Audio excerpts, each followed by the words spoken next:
11 प्रधानमंत्री का कुमार को समझाना। 1 उदय समझ गया कि तरुणियां असफल रही हैं और राजकुमार ने उनमें कोई दिलचस्पी नहीं ली। 2 नीति कुशल उदय ने राजकुमार से स्वयं बातचीत करने की सोची। 3 राजकुमार से एकांत में उदय ने कहा, क्योंकि मुझे राजा ने आपके सुहृद पद पर नियुक्त किया है, इसलिए मैं एक मित्र की हैसियत से ही आपसे 2 बातें करना चाहता हूं। 4 किसी अहित काम से बचाना, हित कर काम में लगाना, विपत्ति में साथ न छोड़ना मित्र के यही 3 लक्षण हैं। 5 यदि मैं अपनी मैत्री की घोषणा करने के अनंतर भी पुरुषार्थ से विमुख आपको न समझाऊं तो मैं अपने मैत्री धम्म से च्युत होता हूं। 6 ऊपरी मन से भी स्त्रियों से संबंध जोड़ना अच्छा है, इससे आदमी का संकोच जाता रहता है और मन का रंजन भी होता ही है। 7 करना और उनका कहना मानना, इन 2 बातों से ही स्त्रियां प्रेम के बंधन में बंध जाती हैं। निस्संदेह सद्गुण भी प्रेम का कारण होते हैं। स्त्रियां आदर चाहती हैं। 8 हे विशालाक्ष, क्या आप ऊपरी मन से भी उनके सौंदर्य के अनुरूप शालीनता दिखाने के लिए उन्हें प्रसन्न रखने का कुछ प्रयास न करेंगे? 9 दाक्षिण्य ही स्त्रियों की औषध है, दाक्षिण्य ही उनका अलंकार है, बिना दाक्षिण्य ही सौंदर्य पुष्प विहीन उद्यान के समान है। N 11 लेकिन अकेले दाक्षिण्य से भी क्या, उसके साथ हृदय की भावना का भी मेल होना चाहिए। इतनी कठिनाई से हस्तगत हो सकने वाले काम भोग जब आपकी मुट्ठी में है तो निश्चय से आप उनका तिरस्कार न करेंगे। 11 काम को ही सर्वप्रथम पुरुषार्थ मानकर प्राचीन काल में इंद्र तक ने गौतम जार्षि की पत्नी अहिल्या का आलिंगन किया। 12 इसी प्रकार अगस्त्य ऋषि ने भी सोमभार्या रोहिणी के साथ रमण किया और श्रुति अनुसार लोप मुद्रा के साथ भी यही बीती। 13 औतथ्य पत्नी मरुत की पुत्री ममता के साथ आर्षि बृहस्पति ने सहभोग किया और भारद्वाज को जन्म दिया। 14 अर्घ्य अर्पण करती हुई बृहस्पति की पत्नी को चंद्रमा ने ग्रहण किया और दिव्य बुध को जन्म दिया। 15 इसी प्रकार पुरातन समय में रागातिरेक से पराशर ऋषि ने यमुना तट पर वरुण पुत्र की पुत्री काली के साथ सहवास किया। 16 वशिष्ठ ऋषि ने अक्षमाला नाम की एक नीच जाति की स्त्री से सहवास किया और कपिंजलाद नाम के पुत्र को जन्म दिया।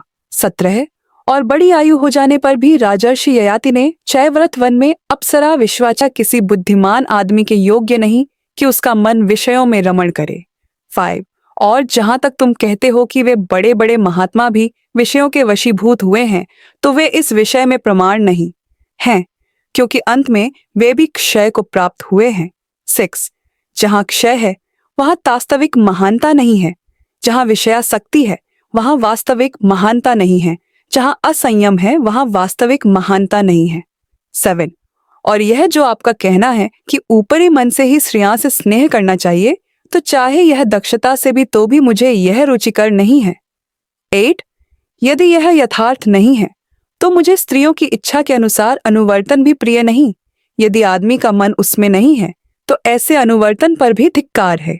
9 जहां राग का अतिशय है, जहां मिथ्यात्व में विश्वास है, जहां असीम आसक्ति है और जहां विषयों की सदोषता का यथार्थ दर्शन नहीं, ऐसी वंचना में भी क्या धरा है?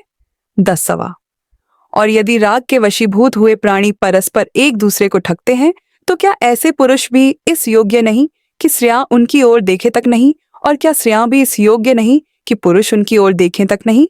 11 क्योंकि यह सब ऐसा ही है, इसलिए मुझे विश्वास है कि तुम मुझे विषय भोग के अशोभन कृपट पर नहीं ले जाओगे। 12 राजकुमार के सुनिश्चित दृढ़ संकल्प ने उदय को निरुत्तर कर दिया। उसने राजा को सारा वृत्तांत जा सुनाया। 13 जब शुद्धोदन को यह मालूम हुआ कि उसके पुत्र का चित्त किस प्रकार विषयों से सर्वथा विमुख है तो उसे सारी रात नींद नहीं आई। उसके दिल में वैसा ही दर्द था जैसा किसी हाथी की छाती में जिसे तीर लगा हो। 14 अपने मंत्रियों के साथ उसने बहुत सा समय यह विचार करने पर खर्च किया कि वह किस उपाय से सिद्धार्थ को संसार के विषयों की ओर अभिमुख कर सके और उस जीवन से विमुख कर सके जिसकी ओर अग्रसर होने की उसकी पूरी संभावना थी। लेकिन उन उपायों के अतिरिक्त जिन्हें करके वे मात खा चुके थे, उन्हें कोई दूसरा उपाय नहीं सूझा। 15 जिनकी पुष्यमालाएं और अलंकार व्यर्थ सिद्ध हो चुके थे, जिनके हाव भाव और आकर्षण कौशल निष्प्रयोजन सिद्ध हो चुके थे, जिनके हृदय में विगड़ प्रेम था, उन तरुणियों की सारी मंडली विदा कर दी गई। 13वां शाक्य संघ में दीक्षा एक शाक्यों का अपना संघ था। 20 वर्ष की आयु होने पर हर शाक्य तरुण को शाक्य संघ में दीक्षित होना पड़ता था और संघ का सदस्य होना होता था। 2 सिद्धार्थ गौतम 20 वर्ष का हो चुका था। अब यह समय था कि वह संघ में दीक्षित हो और उसका सदस्य बने। 3 शाक्यों का अपना एक संघ भवन था जिसे वह संथागार कहते थे। यह कपिलवस्तु में ही था। संघ सभाएं संतगार में ही होती थीं। 4 सिद्धार्थ को संघ में दीक्षित कराने के लिए शुद्धोदन ने शाक्य पुरोहित को संघ की एक सभा बुलाने के लिए कहा। 5 तदनुसार कपिलवस्तु में शाक्यों के संथागार में संघ एकत्रित हुआ। 6 सभा में पुरोहित ने प्रस्ताव किया कि सिद्धार्थ को संघ का सदस्य बनाया जाए। 7 शाक्य सेनापति अपने स्थान पर खड़ा हुआ और उसने संघ को संबोधित किया। शाक्य कुल के शुद्धोदन के परिवार में उत्पन्न गौतम संघ का सदस्य बनना चाहता है। उसकी आयु पूरे 20 वर्ष की है और वह हर तरह से संघ का सदस्य बनने के योग्य है। इसलिए मेरा प्रस्ताव है कि उसे शाक्य संघ का सदस्य बनाया जाए। यदि कोई इस प्रस्ताव के विरुद्ध हो तो बोले। 8 किसी ने प्रस्ताव का विरोध नहीं किया। सेनापति बोला, मैं दूसरी बार भी पूछता हूं कि यदि कोई प्रस्ताव के विरुद्ध हो तो बोले। 9 प्रस्ताव के विरुद्ध बोलने के लिए कोई खड़ा नहीं हुआ। सेनापति ने फिर कहा, मैं तीसरी बार भी पूछता हूं कि यदि कोई प्रस्ताव के विरुद्ध हो तो बोले। 10 तीसरी बार भी कोई प्रस्ताव के विरुद्ध नहीं बोला। 11 शाक्यों में यह नियम था क्योंकि सेनापति का प्रस्ताव 3 बार निर्विरोध पास हो गया था, इसलिए सिद्धार्थ के विधिवत शाक्य संघ का सदस्य बन जाने की घोषणा कर दी गई। 13 तब शाक्यों के पुरोहित ने खड़े होकर सिद्धार्थ को अपने स्थान पर खड़े होने के लिए कहा। 14 सिद्धार्थ को संबोधन करके उसने पूछा, क्या आप इसका अनुभव करते थे कि संघ ने आपको अपना सदस्य बनाकर सम्मानित किया है? सिद्धार्थ का उत्तर था, मैं अनुभव करता हूं। 15 क्या आप संघ के सदस्यों के कर्तव्य जानते हैं? मुझे खेद है कि मैं उनसे अपरिचित हूं, किंतु उन्हें जानकर मुझे बड़ी प्रसन्नता होगी। 16 पुरोहित बोला, मैं सर्वप्रथम आपको बताऊंगा कि संघ के सदस्य की हैसियत से आपके क्या कर्तव्य है। उसने उन्हें एक एक करके क्रमशः गिनाया। 1 आपको अपने तन, मन और धन से शाक्यों के स्थार्थ की रक्षा करनी होगी। 2 आपको संघ की सभाओं में उपस्थित रहना होगा। 3 आपको बिना किसी भी भय का पक्षपात के किसी भी शाक्य का दोष खुलकर कह देना होगा। 4 यदि आप पर कभी कोई दोषारोपण किया जाए तो आपको क्रोधित नहीं होना होगा। दोष होने पर अपना दोष स्वीकार कर लेना होगा, निर्दोष होने पर वैसा कहना होगा। 17 इसके आगे पुरोहित ने कहा, मैं आपको बताना चाहता हूं कि क्या करने से आप संघ के सदस्य न रह सकेंगे। 8 व्यभिचार करने पर आप संघ के सदस्य न रह सकेंगे। 2 किसी की हत्या करने पर आप संघ के सदस्य न रह सकेंगे। 3 चोरी करने पर आप संघ के सदस्य न रह सकेंगे। 4 झूठी साक्षी देने पर आप संघ के सदस्य न रह सकेंगे। 18 सिद्धार्थ का उत्तर था, मान्यवर, मैं आपका कृतज्ञ हूं कि आपने मुझे संघ के नियमों से परिचित कराया। मैं आपको विश्वास दिलाता हूं कि मैं उनके अर्थ और व्यंजन सहित उन्हें पालन करने का प्रयास करूंगा। 14 संघ से संघर्ष 1 सिद्धार्थ को शाक्य संघ का सदस्य बने 8 वर्ष बीत चुके थे। 2 वह संघ का बड़ा ही वफादार और दृढ़ सदस्य था। जितनी दिलचस्पी उसे निजी मामलों में थी, उतनी ही दिलचस्पी उसे संघ के मामलों में भी थी। 3 उसकी सदस्यता के 8वें वर्ष में एक ऐसी घटना घटी जो सिद्धार्थ के परिवार के लिए दुर्घटना बन गई और उसके अपने लिए जीवन मरण का प्रश्न। 4 इस दुखांत प्रकरण का आरंभ इस प्रकार हुआ। 5 शाक्यों के राज्य से सटा हुआ कोलियों का राज्य था। रोहिणी नदी दोनों राज्यों की विभाजक रेखा थी। 6 शाक्य और कोलिय दोनों ही रोहिणी नदी के पानी से अपने अपने खेत सींचते थे। हर फसल पर उनका आपस में विवाद होता था कि रोहिणी के जल का पहले और कितना उपयोग कौन करेगा। यह विवाद कभी कभी झगड़ों में परिणत हो जाते और झगड़े लड़ाइयों में। 7 जिस वर्ष सिद्धार्थ की आयु 28 वर्ष की हुई, उस वर्ष रोहिणी के पानी को लेकर शाक्यों के नौकरों में और कोलियों के नौकरों में बड़ा झगड़ा हो गया। दोनों पक्षों ने चोट खाई। 8 जब शाक्यों और कोलियों को इसका पता लगा तो उन्होंने सोचा कि इस प्रश्न का युद्ध के द्वारा हमेशा के लिए निर्णय कर लिया जाए। 9. शाक्यों के सेनापति ने कोलियों के विरुद्ध युद्ध छेड़ देने की बात पर विचार करने के लिए संघ का एक अधिवेशन बुलाया। 10.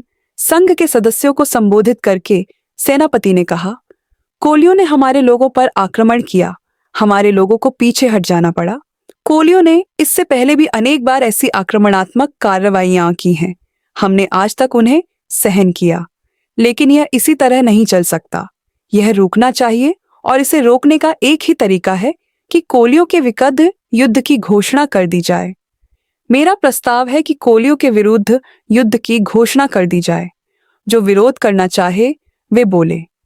11. सिद्धार्थ गौतम अपने स्थान पर खड़ा हुआ बोला, मैं इस प्रस्ताव का विरोध करता हूं। युद्ध से कभी किसी समस्या का हल नहीं होता।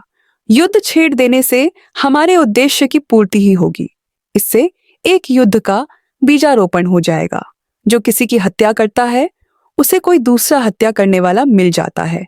जो किसी को जीतता है उसे कोई दूसरा जीतने वाला मिल जाता है। जो किसी को लूटता है उसे कोई लूटने वाला मिल जाता है। 12वां सिद्धार्थ गौतम ने अपनी बात जारी रखी।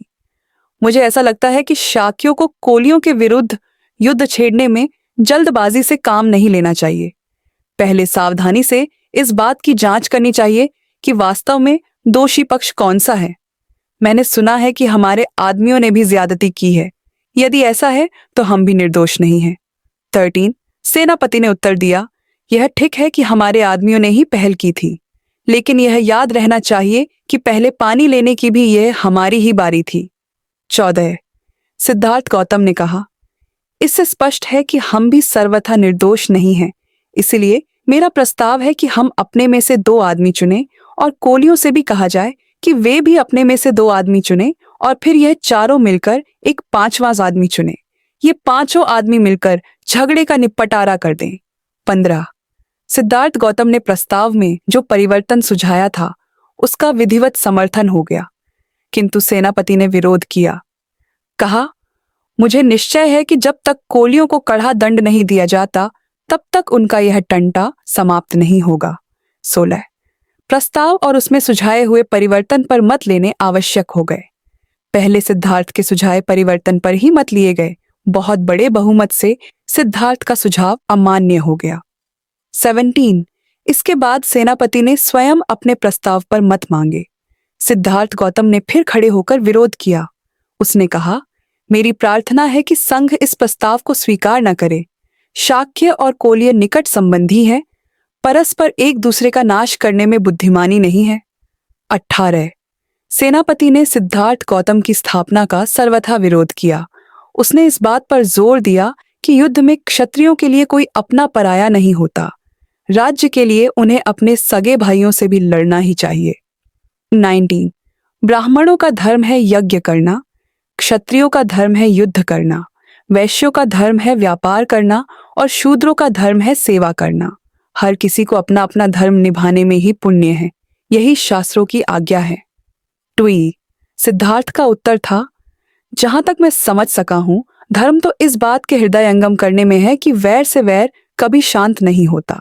यह केवल अवैर से ही शांत हो सकता है। 1. सेनापति बेसब्र हो उठा, बोला, इस दार्शनिक शास्त्रार्थ में पढ़ना बेकार है। स्पष्ट बात यह है कि सिद्धार्थ को मेरा प्रस्ताव अमान्य है। हम संघ का मत लेकर इसका निश्चय करें कि संघ का क्या विचार है। 22. तदनुसार सेनापति ने अपने प्रस्ताव पर लोगों के मत मांगे। बड़े भारी बहुमत से प्रस्ताव पास हो गया। 15. देश छोड़ जाने को सुझावा। 1. दूसरे दिन सेनापति ने शाक्य संघ की दूसरी सभा बुलाई। इसका उद्देश्य था कि उसके अनिवार्य सैनिक भर्ती के प्रस्ताव पर विचार हो। 2. जब संघ एकत्र हुआ, उसने प्रस्ताव किया कि उसे आज्ञा दी जाए कि वह 20 वर्ष और 50 वर्ष के बीच के प्रत्येक शाक्य के लिए कोलियों के विरुद्ध लड़ने के निमित्त सेना में भर्ती होना अनिवार्य होने की घोषणा कर दे। 3. सभा में दोनों पक्ष उपस्थित थे, वे भी जिन्होंने संघ की पहली सभा में युद्ध घोषणा के पक्ष में मत दिया था और वे भी जिन्होंने इसके विरुद्ध मत दिया था। 4. जिन्होंने इसके पक्ष में मत दिया था उनके लिए सेनापति का प्रस्ताव स्वीकार करने में कोई कठिनाई नहीं थी। यह उनके पूर्व निश्चय का स्वाभाविक परिणाम था। 5 लेकिन जिस अल्पमत ने उक्त निर्णय के विरुद्ध मत दिया था, उसके सामने एक कठिनाई थी। उसकी समस्या थी बहुमत के आगे सर झुकाना अथवा नहीं झुकाना। छठा अल्पमत का निश्चय था कि बहुमत के आगे सिर न झुकाया जाए। इसीलिए उन्होंने उस सभा में उपस्थित रहने का भी निर्णय किया था। दुर्भाग्य से किसी में यह साहस नहीं था कि यही बात खुलकर कह सके। कदाचित वे बहुमत का विरोध करने के परिणामों से परिचित थे।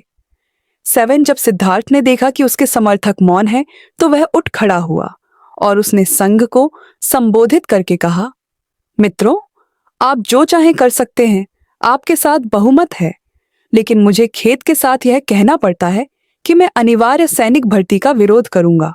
मैं आपकी सेना में सम्मिलित नहीं होऊंगा। मैं युद्ध में भाग नहीं लूंगा। 8 सिद्धार्थ गौतम को उत्तर देते हुए सेनापति ने कहा, उस शपथ की याद करो जो तुमने संघ का सदस्य बनते समय ग्रहण की थी। यदि तुम अपने दिए गए वचनों में से किसी एक का भी पालन न करोगे तो तुम सार्वजनिक निंदा के भाजन बनोगे। 9 सिद्धार्थ का उत्तर था, निस्संदेह मैंने अपने तन, मन, धन से शाक्यों के हितों की रक्षा करने का वचन दिया है, लेकिन मैं नहीं समझता कि यह युद्ध शाक्यों के हित में है। शाक्यों के हित के मुकाबले में सार्वजनिक निंदा का मेरे लिए कोई मूल्य नहीं। 10 सिद्धार्थ ने संघ को इस बात की याद दिलाई और सावधान किया कि कोलियों से निरंतर झगड़ते रहने के कारण शाक्य संघ बहुत कुछ कौशल नरेश के हाथ का खिलौना बन गया है। इसकी कल्पना करना आसान है कि यह युद्ध शाक्य संघ को और भी अधिक दुर्बल बना देगा और इससे कौशल नरेश को एक और ऐसा अवसर मिल जाएगा कि वह शाक्य संघ के स्वातंत्र्य को और भी अधिक घटा दे। 11 सेनापति को क्रोध आ गया। वह बोला, तुम्हारा यह भाषण कौशल तुम्हारे किसी काम न आएगा। तुम्हें संघ के बहुमत के सामने सिर झुकाना होगा। शायद तुम्हें इस बात का बहुत भरोसा है कि कौशल नरेश की अनुमति के बिना संघ अपनी आज्ञा की अवहेलना करने वाले को फांसी या देश से निकल जाने की सजा नहीं दे सकता, और यदि इनमें से कोई भी एक दंड तुम्हें दिया जाए तो कौशल नरेश इसकी अनुमति नहीं देगा। 12 लेकिन याद रखो, संघ तुम्हें दूसरे अनेक तरीकों से दंडित कर सकता है। संघ तुम्हारे परिवार के सामाजिक बहिष्कार का निर्णय कर सकता है और संघ तुम्हारे परिवार के खेतों को जब्त कर सकता है। इसके लिए संघ को कौशल नरेश की अनुमति की आवश्यकता नहीं। 13 सिद्धार्थ ने समझ लिया कि यदि उसने कोलियों के विरुद्ध युद्ध घोषणा करने के प्रस्ताव का अपना विरोध जारी रखा तो उसके क्या क्या दुष्परिणाम हो सकते हैं। इसीलिए वह 3 बातों में से एक का चुनाव कर सकता था। 1 सेना में भर्ती होकर युद्ध में भाग ले सकता था। 2 फांसी पर लटकना या देश से निकाल दिया जाना स्वीकार कर सकता था। 3 अपने परिवार के लोगों का सामाजिक बहिष्कार और उनके खेतों की जब्ती के लिए राजी हो सकता था। 14 पहली बात, वह किसी भी हालत में स्वीकार नहीं कर सकता था। वह इस विषय में दृढ़ था। तीसरी बात पर तो वह विचार तक न कर सकता था। इस परिस्थिति में उसने सोचा कि उसके लिए दूसरी बात ही सर्वाधिक मान्य हो सकती है। 15 तदनुसार सिद्धार्थ ने संघ को संबोधित किया, कृपया मेरे परिवार को दंडित न करें। सामाजिक बहिष्कार द्वारा उन्हें कष्ट न दें। उनके खेत जब्त करके उन्हें जीविका विहीन न करें। वे निर्दोष हैं। अपराधी मैं ही हूं। मुझे अकेले ही अपने अपराध का दंड भोगने दें। चाहे आप मुझे फांसी पर लटका दें और चाहे देश से निकाल दें, आप चाहे दंड दें, मैं खुशी से इसे स्वीकार कर लूंगा। और मैं इस बात का वचन देता हूं कि मैं इसकी शिकायत कौशल नरेश से न करूंगा। 16 प्रव्रज्या अभिनिष्क्रमण 1 सेनापति बोला, तुम्हारी बात मानना कठिन है, क्योंकि यदि तुम स्वेच्छा से भी मृत्यु अथवा देश निकाले का वरण करो तो भी कौशल नरेश को इसका पता लग ही जाएगा। वह निश्चय पूर्वक इसी परिणाम पर पहुंचेगा कि शाक्य संघ ने ही यह दंड दिया होगा और वह शाक्य संघ के विरुद्ध कार्रवाई करेगा। 2 यदि यह कठिनाई है तो मैं आसानी से एक उपाय सुझा सकता हूं। सिद्धार्थ गौतम का उत्तर था, मैं परिव्राजक बन सकता हूं और देश के बाहर चला जा सकता हूं। यह भी एक प्रकार का देश निकाला ही है। 3 सेनापति ने सोचा कि यह एक अच्छा सुझाव है, किंतु उसे इसके कार्य रूप में परिणत होने में संदेह था। 4 इसलिए सेनापति ने सिद्धार्थ से पूछा, बिना अपने माता पिता और पत्नी की अनुज्ञा के तुम परिव्राजक कैसे बन सकते हो? 5वें, सिद्धार्थ ने उसे विश्वास दिलाया कि वह भरकस अनुमति प्राप्त करने का प्रयत्न करेगा और कहा, मैं वचन देता हूं कि चाहे अनुमति मिले और चाहे न मिले, मैं तुरंत देश छोड़ दूंगा। 6 संघ को लगा कि सिद्धार्थ का सुझाव ही इस विकट समस्या का सर्वश्रेष्ठ हल है। संघ ने इसे स्वीकार कर लिया। 7 सभा के सम्मुख जो कार्यक्रम था उसे समाप्त कर संघ विसर्जित होने को ही था कि एक तरुण शाक्य ने अपने स्थान पर खड़े होकर कहा, कृपया मेरी